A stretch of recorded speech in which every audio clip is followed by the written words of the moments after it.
Assalamualaikum warahmatullahi wabarakatuh. Selamat pagi anak-anakku semua. Bagaimana kabarnya hari ini? Semoga kita semua senantiasa dalam lindungan Allah Subhanahu wa taala. Amin ya rabbal alamin.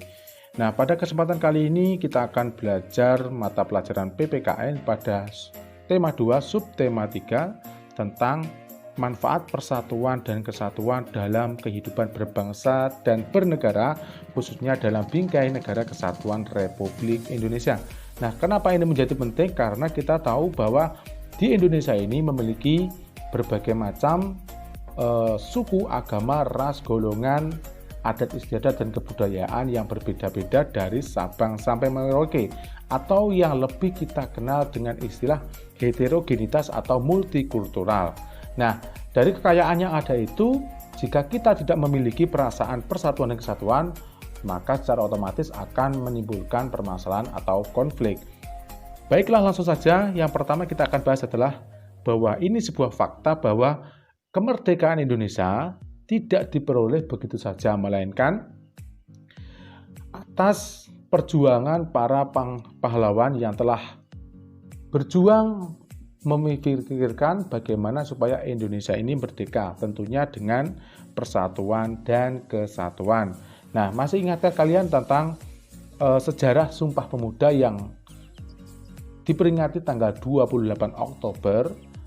Nah, para pemuda mengikrarkan diri memiliki perasaan senasib sepenanggungan, mereka sadar akan persatuan dan kesatuan, dan hal inilah yang menjadikan Indonesia merdeka pada tanggal 17 Agustus yang bulan ini kita peringati tepatnya pada usia 76 tahun Indonesia merdeka.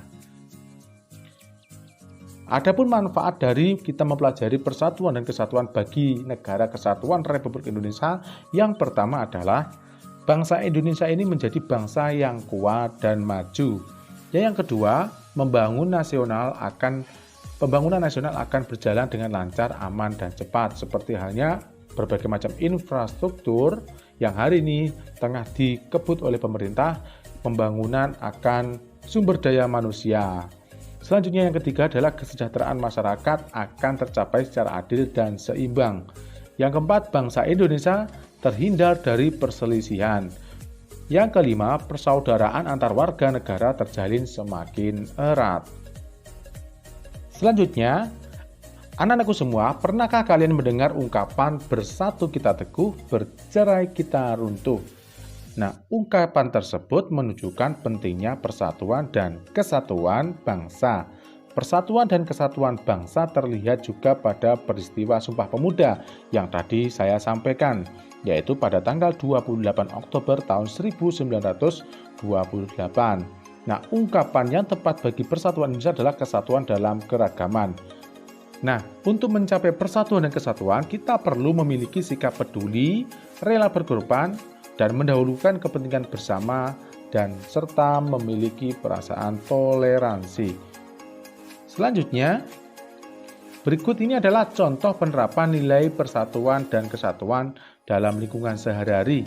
Yang pertama, mencintai dan menggunakan produk Indonesia atau produk dalam negeri. Nah, seiring berkembangnya waktu, kita tahu bahwa Indonesia sudah memasuki pasar bebas. Maka penting bagi Indonesia, khususnya bagi warga negara, untuk turut serta membangun bangsa Indonesia melalui cara-cara yang bisa dilakukan. Yang paling sederhana adalah menggunakan produk-produk dalam negeri. Yang kedua, rajin belajar untuk membangun bangsa. Ini merupakan salah satu tugas para pelajar di tengah pandemi yang hari ini masih belum usai. Nah, kita harus tetap memiliki rasa semangat dalam menggapai cita-cita, khususnya dengan belajar. Dan yang ketiga, mempererat kerjasama. Kerjasama ini bisa dilakukan dalam berbagai bidang kehidupan, seperti yang paling mudah kita lakukan di lingkungan keluarga, lingkungan sekolah, dan masyarakat. Nah, selanjutnya, bagaimana cara kita mempertahankan persatuan dan kesatuan pada masa kemerdekaan? Kita tahu bahwa kemerdekaan bangsa Indonesia diperoleh dengan pengorbanan yang tidak sedikit para pahlawan yang telah gugur mempertahankan bangsa Indonesia dengan memperjuangkan kemerdekaan Indonesia, rela mengorbankan jiwa raga demi kemerdekaan bangsa dan negara kesatuan Republik Indonesia.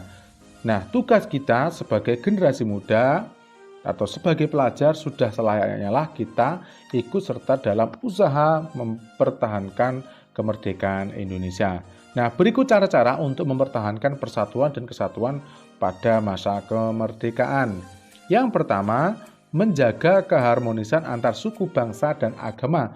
Dan kita tahu bahwa di Indonesia ini memiliki 6 agama yang diyakini dan diakui berdasarkan undang-undang. Kemudian meningkatkan semangat kekeluargaan dan gotong royong, baik itu di lingkungan keluarga, sekolah, maupun lingkungan masyarakat. Yang ketiga, memperluas pergaulan dengan orang yang berlainan suku, bangsa, dan agama. Dengan memiliki perasaan atau kita bersosialisasi, berinteraksi dengan orang yang berlainan suku, bangsa, dan agama, maka akan membuat kita menjadi memiliki kekayaan bahwa Indonesia ini terbentuk atau terbangun atas perasaan, persatuan, dan kesatuan. Yang keempat, meningkatkan pendidikan masyarakat. Nah, ini bisa kita lakukan sebagai seorang pelajar, yaitu belajar dengan sungguh-sungguh untuk masa depan bangsa dan negara kesatuan Republik Indonesia. Yang kelima, tidak mudah terpancing oleh pihak-pihak yang ingin memecah belah bangsa Indonesia. Yang keenam, meningkatkan rasa peduli sosial kepada orang-orang yang tidak mampu, khususnya mereka yang orang-orang yang tidak memiliki tempat tinggal, fakir, miskin, dan anak yatim, serta mereka yang terlantar. Yang ketujuh, melakukan pemerataan pembangunan hingga pelosok daerah. Dan hari ini kita tengah melihat atau menyaksikan bahwa pemerintah sudah sangat serius dalam rangka membangun infrastruktur, mulai dari pusat kota maupun pelosok-pelosok daerah. Nah, demikian materi kita tentang PPKN hari ini, tentang pentingnya menjaga persatuan dan kesatuan. Nah, pada bulan Agustus ini sudah selayaknya kita ikut euforia dalam rangka memperingati kemerdekaan bangsa Indonesia ke-76. Cara-cara yang bisa kita lakukan meskipun pada saat ini kita tengah diterpa pandemi COVID-19, yaitu dengan menanamkan rasa nasionalisme. Yang paling sederhana bisa kita lakukan yaitu adalah mengibarkan atau memasang bendera merah putih di depan rumah kita masing-masing. Nah, demikian tadi, ada kurang lebihnya mohon maaf. Akhir kalam, assalamualaikum warahmatullahi wabarakatuh.